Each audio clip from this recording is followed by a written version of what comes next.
Alright guys, how's it going? Welcome back to the Cooper Bucket YouTube channel. Today we have a magical experience of traveling down to ATF bright and early, first thing in the morning. You can see it's still dark. I'm looking at a transmission here. We got to drive off into the sunset as we head down to one of my favorite places in South Florida. One of the only reasons to actually go to South Florida. ATF Speed. They build my transmission, automatic transmission factory. They built a transmission in the Camaro, and that thing has been a solid unit thus far. I pulled in and they were running this beautiful, nice little 4L80 on the dyno. This thing was making some power. My friends over at ATF, I was stepping away from it because I'm kind of a chicken when I see something going that fast on the dyno. I don't like it. I was checking out some of their fresh new billet back housings for their torque converters. These things are nice units. They have designed this from the ground up. Really cool piece. Definitely check it out because it's a solid piece. Then we went back inside. I was looking at one as it goes to be assembled, mostly because shiny things kind of attract me, and torque converters are pretty cool, mystical science that I know nothing about.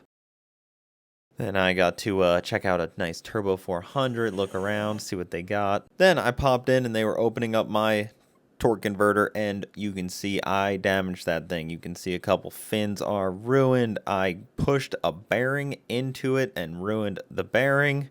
Basically destroyed the whole thing. Stator cooked, everything. These are the clutches. The only thing that happened was a nice little nick out of the clutches. Nothing too bad. Super simple.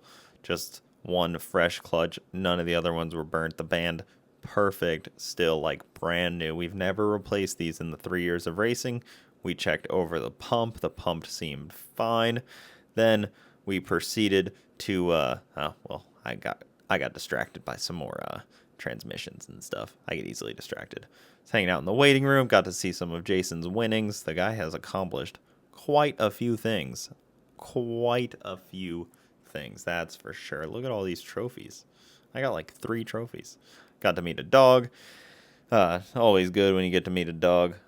My buddy now, he didn't really want to hang out with me though, but his name was Gunner. Good dog. Then I got to check out their Honda K-Series adapter to a Chevy bell housing. That's cool if you want to do a Turbo 400 or Power Glide on your freaking Honda, you know. Honda 2GM. These things are real nice. They got their Supra ones I was just looking at, and now the Honda ones. Some really nice stuff. Definitely check it out if you're a Honda guy.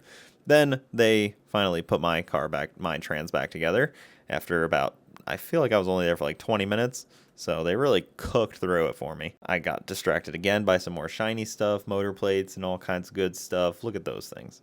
Just look at those motor plates. Billet motor plates. Around this time, it was time for me to take my transmission off the dyno, load it up, but I had to stop at my buddy Pedro's house, Baltic Supra, because I needed to borrow his torque converter because I ruined mine and they couldn't build me a new one fast enough. So Pedro has been 720s with his Baltic Supra. Check him out. See if we can hurt his too after I hurt mine. So sorry, Pedro, but I may break this one. It's just the cost of doing business. We'll convince Jason to make us a new one, hopefully. One of us. Maybe me or you. But hopefully we can go out to Texas and win with his new converter. Or my new converter. That was his. Then I got to drive down an alley for a while. Saw nothing of interest. Completely boring. Some cows, gators. Here's my sick thing as I am bored, alone, distracted for 3 hours of driving south, 2 hours to drive north, and then 3 hours back to my house. Definitely a tough drive, but you gotta do it sometimes. Sometimes the race car life requires it. After that, we got it back home. It is now about 8 o'clock at night. Figured I'd perfect time to start installing a Power Glide. No time like right now. And also, thankfully, my buddy Pedro left me some trans fluid in there because he knows how cheap I am and didn't want to buy trans fluid. Here's the worst trans jack in the world. You got to crank this thing about 10 billion times to get it to move an inch. So it's easier to actually lower the car than it is to crank the trans up. So I wouldn't recommend buying one of these. I bought it, and this is my full review. Do not buy one. Not that good. I would recommend steering clear. Please, don't do it. Please, for me. About maybe an hour later, we got the trans in. I was just doing some cleanup work on everything, making sure the lines are all, good and ready to go. Got to tighten my converter, all that good stuff. Then I grabbed this Cooler Clean. Yeah, Cooler Clean. I never tried it before, but it's supposed to be good. After that, I checked over my fluids a little bit. Not too much, just kind of did the old dipstick and pull, gave her the 1-2.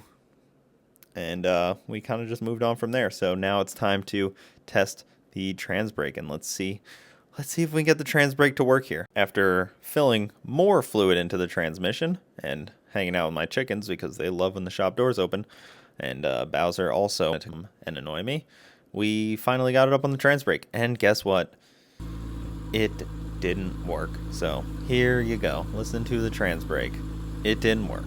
I still couldn't get it to happen. So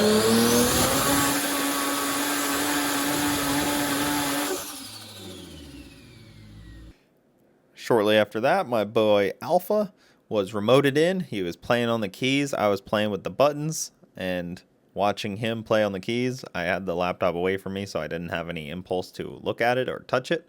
And I just sat there. And then we promptly got it up on the trans brake again. Bronte came out to visit me after I've been sleep deprived and stressed and worried and struggling and crying and all this kind of stuff. And she came out to check on me, give me some words of encouragement, and yeah, that was about it. She promptly left. She said, "This looks terrible. I'll let you and Alpha figure it out. I'll see you later, nerd."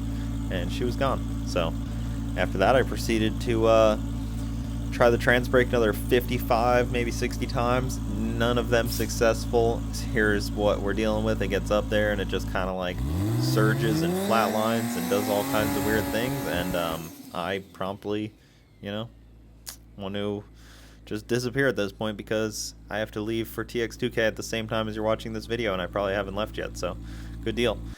Then after that, I talk to Alpha a little more. He plays on the laptop a little more. He does things that are way above my pay grade and way more intelligent than I know what to do. We hang out with another chicken, and we come to the conclusion that I need to bring her up to induction performance. So tomorrow morning, when I'm supposed to be leaving for TX2k, we have actually now decided not to go to TX2k just yet. We're going to load the car up and bring it up to induction and see if they can get it right for me. So as you are watching this, the car is with me at induction performance, 10 hours probably at this point behind schedule, and we haven't made a successful thing happen yet, unfortunately. And that's actually just racing. So here's me looking at the car again, probably saying something about, oh, perseverance is the key to victory, and you can't fail if you don't, you can't try if you don't fail, you can't fail if you don't, I don't know, something along those lines. It was probably very, what I thought was inspirational, but thankfully we're just voicing over it, and you don't actually have to hear me talk in this moment because I was probably saying something that was all gibberish. And yeah, so past Cooper probably couldn't speak as well of English as current Cooper. I checked over a bunch of things and we couldn't find anything wrong, so it'll be at induction performance in the morning.